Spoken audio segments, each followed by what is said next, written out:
ठाकुर चिड़िया और ठाकुराइन चिड़िया दोनों एक जंगल में रहा करते थे। उन दोनों का एक छोटा सा घर भी था, लेकिन ठाकुर चिड़िया बहुत ही आलसी था। ठाकुराइन चिड़िया पूरा घर का काम करती, उसके बाद भी ठाकुर चिड़िया के साथ जाती है दाना खोजने। हमेशा दोनों एक साथ ही खोजते थे दाना। एक दिन ऐसा हुआ कि ये दोनों दाना खोजते खोजते दूसरे जंगल में चले गए, फिर भी इन लोगों का दाना नहीं मिला। फिर थोड़े से और आगे बढ़े तो एक घर में देखे कि दाल चावल रखा हुआ है। सुनो ठाकुराइन, आज तो हम लोग बहुत दूर आ गए हैं, फिर भी दाना नहीं मिला। ये दाल चावल थोड़ा सा ये भी लेके चलते हैं हम लोग। तो ठाकुराइन बोलती है, ठीक कह रहे हैं ठाकुर जी, आप ये चावल और दाल ले लो, हम लोग इसी को खिचड़ी बनाकर खा लेंगे। बहुत थक चुके हैं हम लोग, इतनी दूर आ गए हैं दाना खोजने। फिर वहाँ से दाना लेके चले आते हैं लोग और अपने जंगल में आके खिचड़ी बनाते हैं लोग।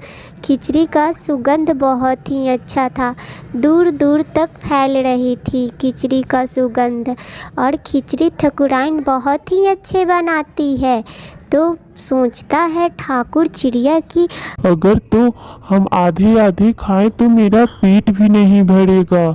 ऐसे ही मैं कुछ उपाय लगाता हूँ और ठाकुराइन को यहाँ से भेज देता हूँ, फिर मैं अकेले सारा खिचड़ी खा जाऊँगा तो मेरा पेट भरेगा।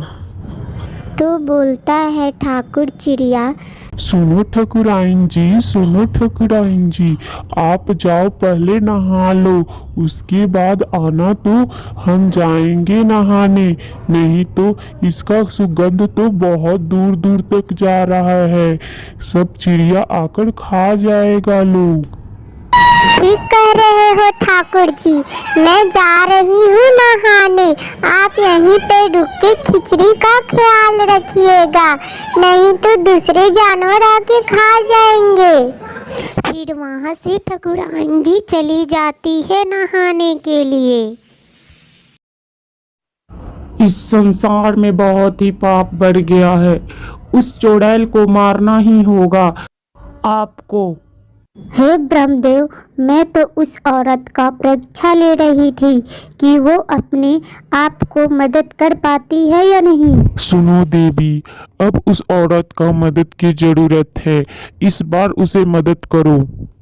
उस चुड़ैल ने उस लड़की का जिंदगी बर्बाद कर दिया।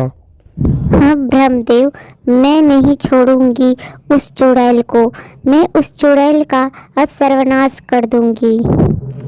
तब तक चुड़ैल एक गांव से दूसरे बच्चे को उठाकर ले जाती है।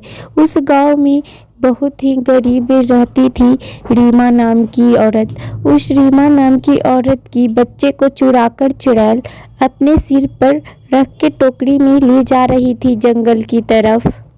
इस गांव से हमने 21 बच्चे को चुरा लिया है, मेरा अब पूजा सफल हो जाएगा, मैं इस धरती पर राज करूंगा। अब देखती हूँ कौन इस जंगल की सबसे शक्तिशाली चुड़ैल बनने से रोक सकता है मुझे।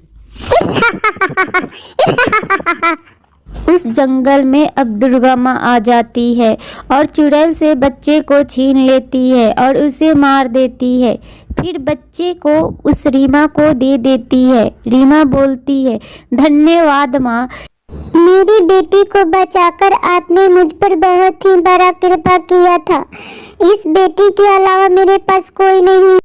इस गरीब माँ पर आपने बहुत ही मदद की है माँ, आपकी धन्यवाद करती हूँ मैं, आपके चरणों में रहनी चाहती हूँ मैं।